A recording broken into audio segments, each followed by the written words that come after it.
What is up, guys? Dirty Boot Sports, and we are here with our fourth interview. And this one, it's a little bit out of our realm. We've been doing our local guys, and now we're going all the way to Florida, I believe, with Mr. Fred Segal, the writer of Freezing Cold Takes, NFL, new book. Go check it out for sure. So let's get into this. So how about you introduce yourself to us real quick? All right, I'm Fred Segal. I run the Freezing Cold Takes Twitter feed and Instagram feed, Adult Takes Exposed on Twitter.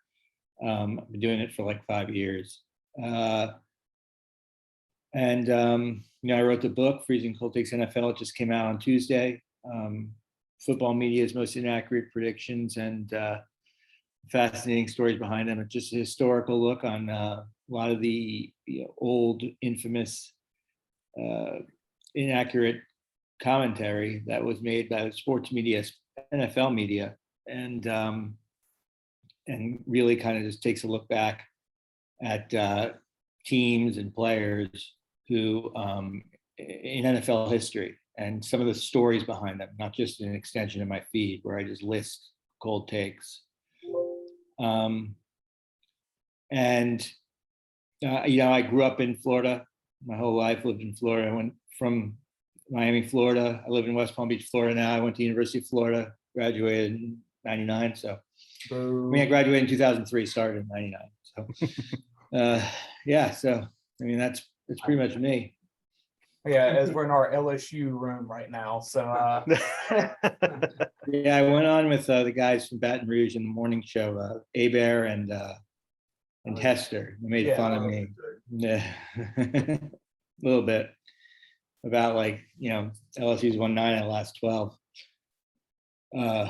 Rightfully so. I mean, we haven't been very good. So, so how did you get into, I guess, making the account and everything? Like, what was your inspiration or that time where you're like, I'm gonna do this?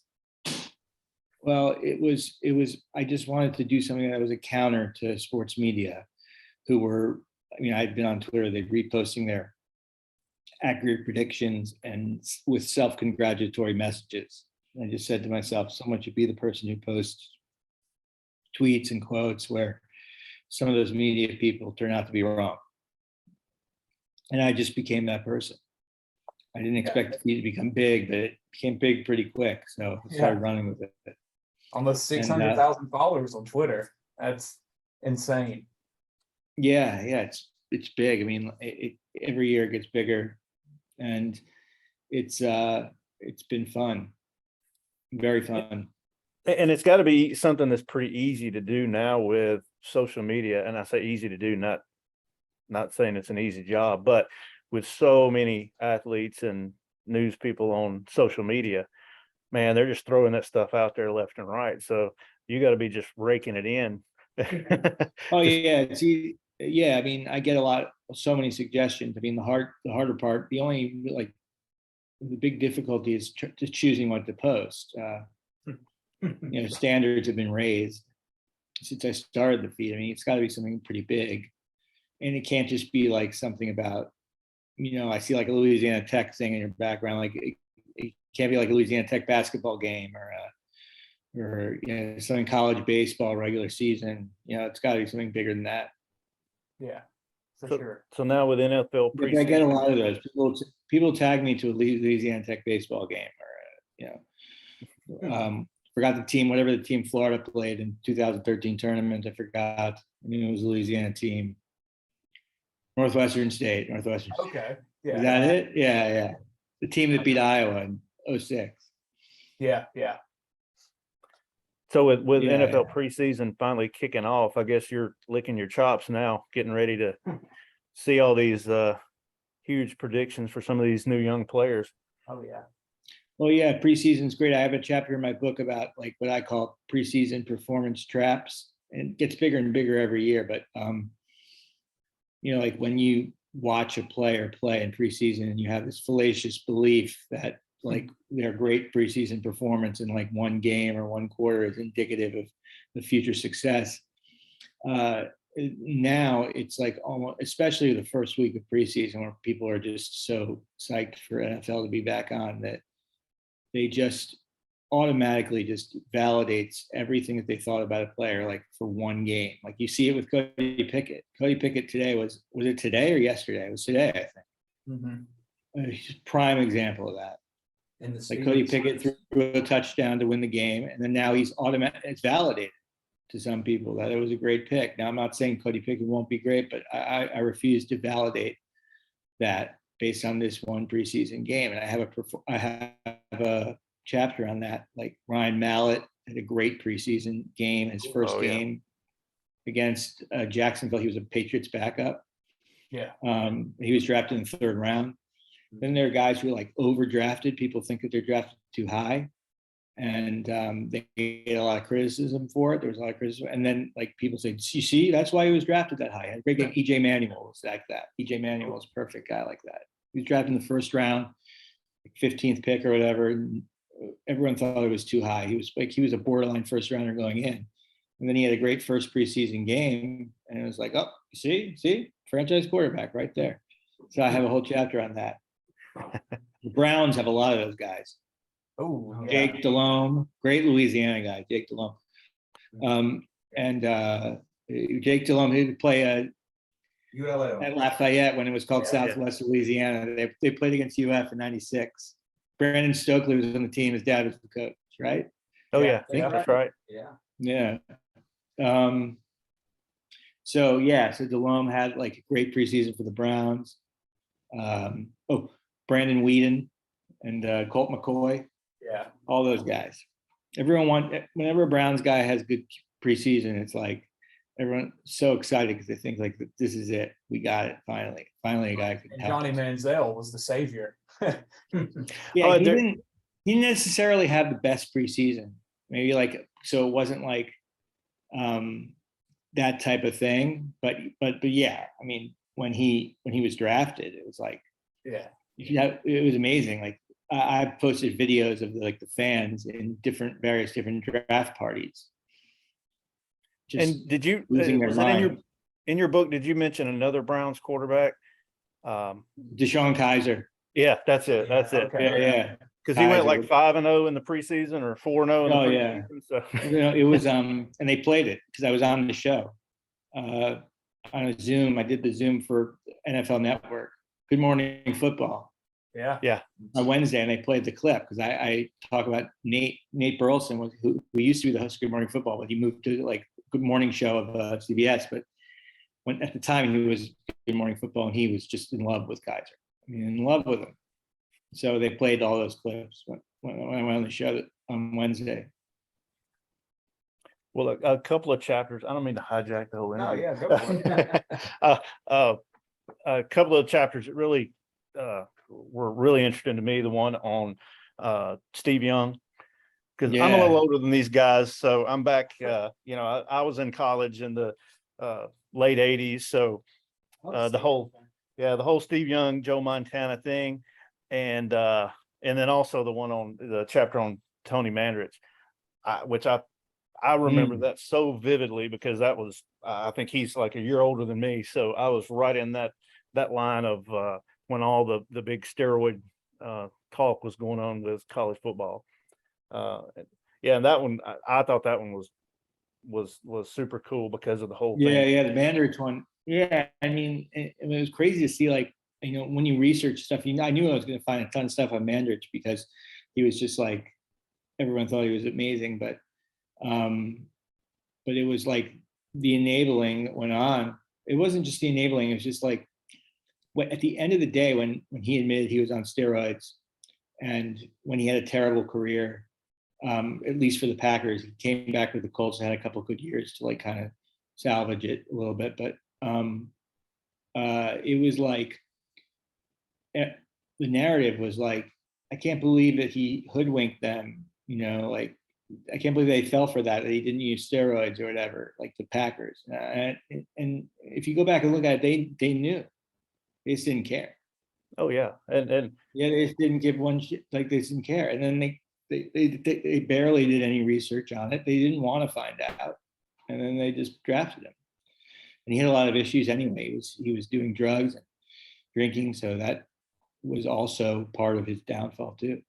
And we should have known from the very beginning, because you know who recruited Tony Mandridge to Michigan State? Nick Saban. Saban. Yeah. So yeah, we should have known something was up right away. Yeah, Absolutely. And Mhm. even through the combine, Tony Mandridge, I remember, you know, everybody just thought he was going to be the god in the big Sports Illustrated Mhm. cover, and apparently, you know, his pro day and combine and everything, he did great, because they said he had gotten a 9.0 rating, which I don't know if the NFL scouts rate, and a 9.0 is, I guess, supposed to be as good as you can get, and said he was the only 9.0 that had ever been rated since, want to guess who? OJ Simpson. O.J. Simpson, right? That was right, Yeah. right Yeah, out of your well, book. Well, I mean, yeah, at the combine, he was doing running backs, like running back stats, like running back like times and type thing. And he was like a 6'6" offensive lineman. And I talked to the guy who wrote the article for Sports Illustrated. He said he knew, and he was trying to like insinuate it in the article. The one that had he had the Incredible Bulk cover, which is a very infamous cover. Right. And then 3 years later, there was the Incredible Bust. Yeah, that's the one where he's taking the knee on the sideline. Yeah, Looks pretty spent. Well, one other thing I want to ask, so on your Twitter and everything, who would you say gives you the most content that you get to retweet or put out besides Skip Bayless? Because we all know he's number one, but who else is in that top echelon, you know? Probably Cowherd, Nick Wright. But you know, a lot of those guys they have a huge social media team, and very active one, and posts all their stuff like as they say it, because they want to get attention. Yeah. So, but given that, like, it's easy to find, because you could just find them on Twitter. Like, if someone wanted to find your guys' stuff, like everything you say on this show, they'd have to listen to the show and like find the clips. But for Cowherd and those guys, it's right there for us. Mm-hmm. Yeah. So it's easier to find. So that's why it's easy to get those guys a lot. And Yeah, it makes it easy for I'm us a to be big, tired of them. But I'm a big Warriors fan, and I remember in this past postseason, Nick Wright went on and said Mavericks are going to win in 5, and you know, the Warriors ended up winning that in 5. So that I was excited to see you bring that up. he's always an anti-Warriors guy. I mean, he was rambling on when I think Kevin Durant's first year there, 2017 season. He was talking about how the Warriors were significantly better without him. The whole season, he was doing that. And I put together like this whole clip of it and posted it like the minute they won the championship that year. So who are some of your favorite sports teams that you root for? You know, you're a Florida guy. Who are some of your sports? University of Florida, football, basketball. You know, University of Florida's always is my favorite. Like, and then with college, anything them, and then sports, all Miami teams: Heat, Dolphins, Marlins, and you know, the hockey team. I don't really watch them. I don't think anybody there's a very small contingent of people care about that. Yeah, so it's all Miami teams. Is this Tua's year? And the Gators. What? Is this Tua's year? Is he going to take that step? Precedent will tell you no. I mean, he plays for the Dolphins. I mean, if you want to go by like what happens to players on the Dolphins throughout the past 20 years, then you'd say no. I mean, the Dolphins is a black hole of a franchise. Players come into Miami and they're worse than when they came. They're worse off when they leave. It's just a known thing. Anybody who signs with us, for the past 20 years, it's one of the worst franchises in sports. Now we have a new coach, and we played this game before, where the new coach,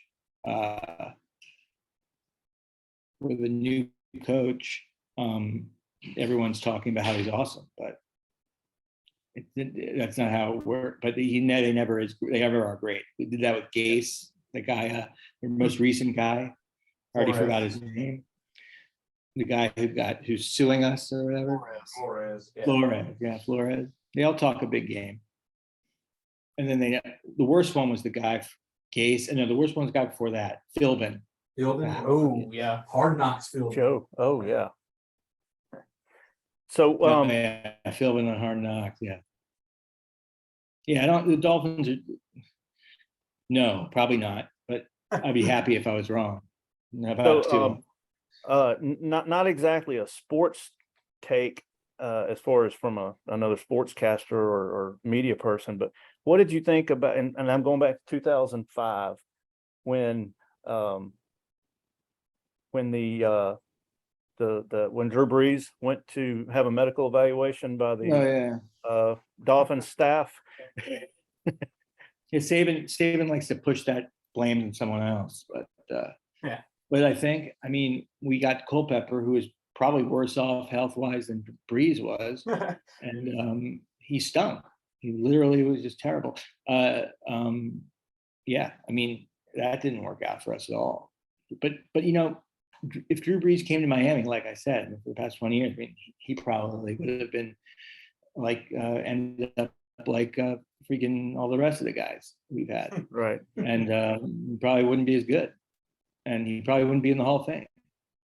Yeah, shout out Nick. So so Breeze is really the lucky one. Yeah. If we would have got Breeze, what would maybe people like to say if we would have got Breeze that 1 year, Dolphins would have been great, and then Saban would never went to Alabama, and That's everything right. in college football would be different. No, Sean Payton is the other half of that equation. Yeah. Without Sean Yeah. Payton, for good reason. So us Saints fans love that. I don't think Saban was that bad of a coach in the NFL. I think he could have been good, but he just didn't want to be there anymore. He wanted to be like the guy, the SAR guy who has control over everything, which was a smart play for him. Control freak. Yeah. We all got any questions over there? Yeah, I got one. All right, it's kind of vague, but like, how do you do this? Do people just tag you and stuff or send it to you? Like, how do you come up and like find these retweets from like 2016 whenever Colin Cowherd said something about somebody, you know? That's the most impressive thing to me. Well, now people tag me a lot, send them to me, a lot more than they used to. It's very repetitive, though. I mean, I get sent the same stuff over and over and over again.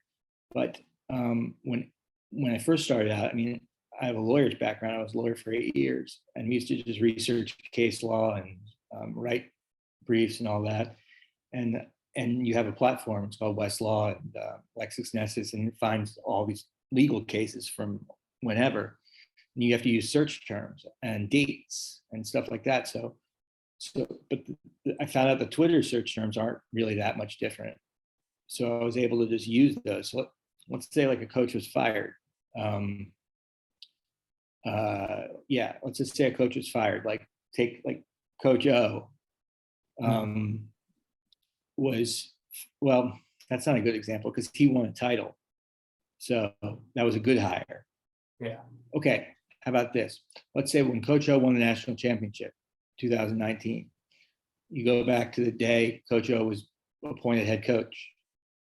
So you just type in like Coach O or Orgeron and the date he was hired as the head coach. And then there's just a million people ripping it. Yeah. Because that wasn't really popular at the Oh, time. no, not Right. at all. Even Right. around here, it wasn't. No. Yeah. So that type of stuff, like you can do that. And you just, so let's say you talk about like a team who in college football who started off 1-2 and then won all the rest of their games, then won the Rose Bowl or something. You go to the date that they lost their second game and you have everybody just trashing them, saying the season's over. And it's easy to find the date of any of that stuff. Just type in Google or look at their schedule.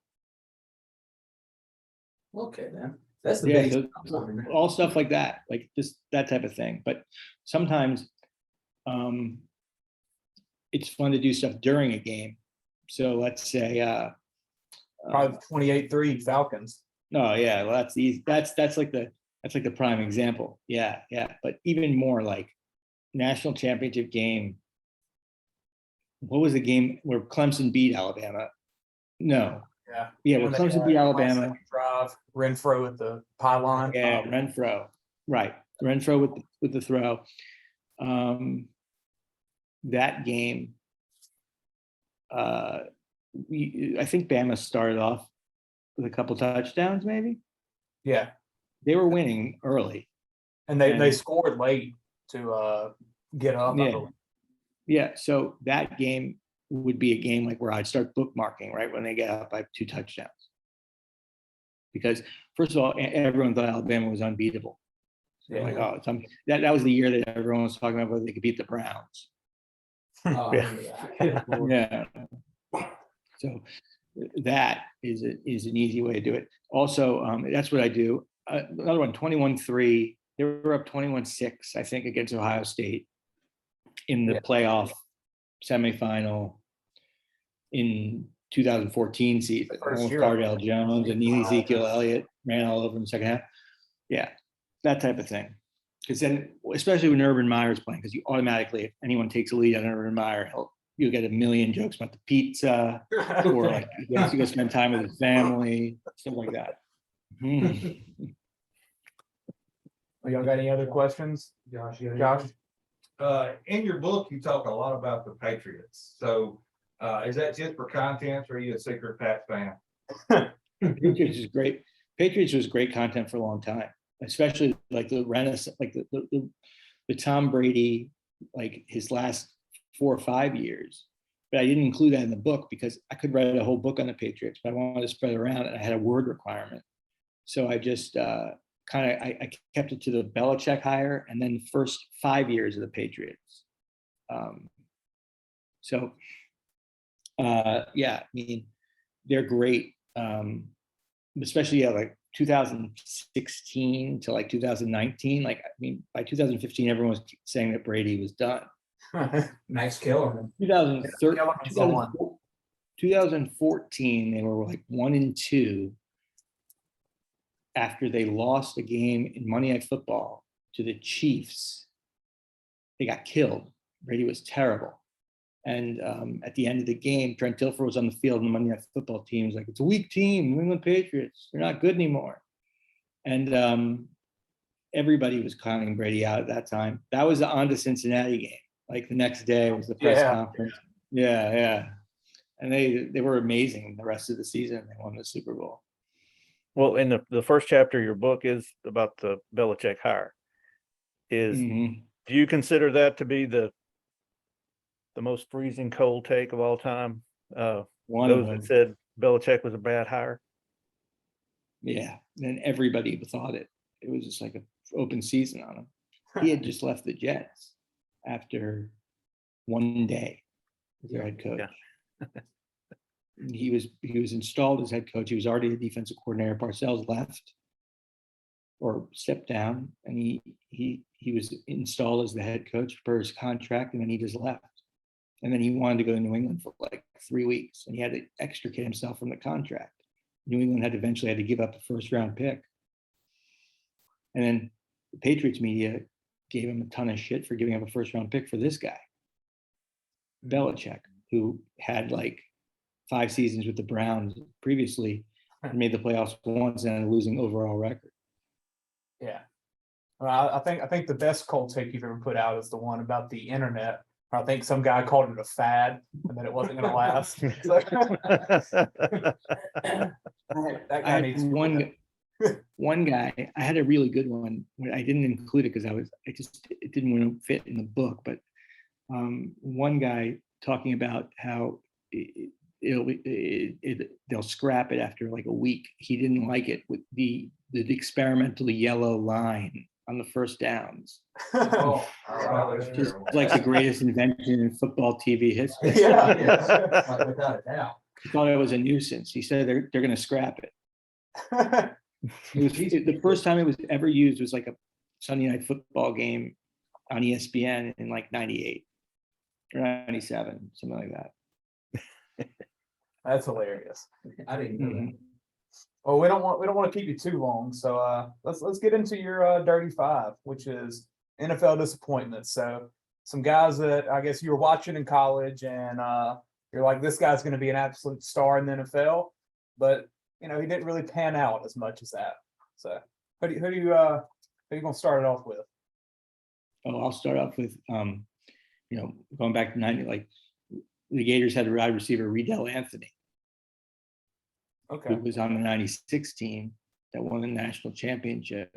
We had Ike Hillier, Jacquez Green, and Riedel Anthony. And Riedel Anthony turned out to be the worst of the lot. In the NFL, he was a first-round pick, but he wasn't good in the NFL. I couldn't understand why. He was a prototypical great NFL receiver. So that's one. I got. That's a Remember- niche pick, I'd say, for sure. Remember, okay, here's one that's really baffled me. Remember Andre Woodson from Kentucky?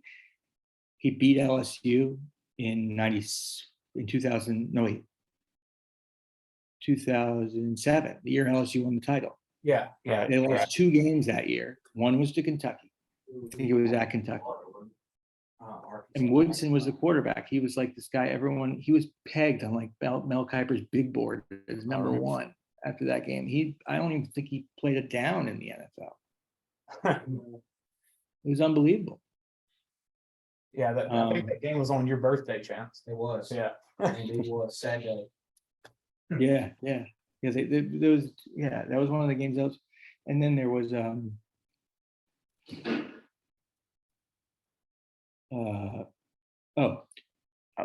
what was the guy's name? Okay. Trent Richardson. Oh yeah, Yeah. definitely. He's on my list. Trent Richardson. 3rd overall pick. As a Oh running my back. God. Everybody thought he was going to be amazing. Everybody. Well, and he was bad his rookie year, and then he still got traded for a 1st-round pick. Like Yeah. that's how crazy is. That He is scored a bunch of touchdowns, but that was it. Yeah. And then he was running like 3 yards per carry. He had a pretty good rookie year. Yeah, it was crazy. Yeah. Trent Richardson's one of them. Oh, Rolando McClain, another Alabama. Ooh, Oh my Yeah. gosh. He was a beast. Yeah. An absolute beast. Yeah. Like What happens? And the ultimate, and then the kicker for Florida State at Guayo. Oh yeah, 2nd-round pick, right? Yeah. Yeah, that was stupid. But yeah. Yeah, that's a Guayo. great pick right there. He couldn't miss, and I hated him. He was on Florida State. He couldn't miss. Mhm. Yeah, that's a Yeah. definitely good pick because that's really unprecedented, that Aguayo pick. Like, Besides Seabass. yeah, see No, that Nugent- 1st-rounder. Nugent was a 2nd-round pick, and Okay, he yeah. didn't live up to the billing too. But he at least had a better career than Yeah, he at least Aguayo. stuck around for a while. Yeah. Aguayo was at the league in like 2 years. Didn't he go to Tampa? And couldn't Todd make- Sauerbrunn was a punter for West Virginia. He got picked 2nd round, I think. So you got anything Meanwhile- else? I do. So I'm kind of previewing my list a little bit. But one guy that's towards the top of my list is Danny Warfel. You being such a big Florida Gators fan. You were there at that time in college. We didn't think he was going to be good in the NFL. He didn't have a good arm.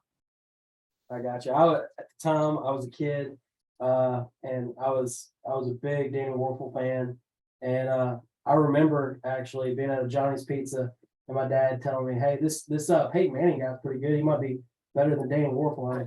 Ain't no way. No way. Freezing cold take. But of course, when he came to He the always Saints, prayed. He always prayed to the heavens after each touchdown. and when he came to the Saints, of course, I'm a Saints homer. It was just I was all in. on And I that think they thing. got him with like the 199th pick. Yeah.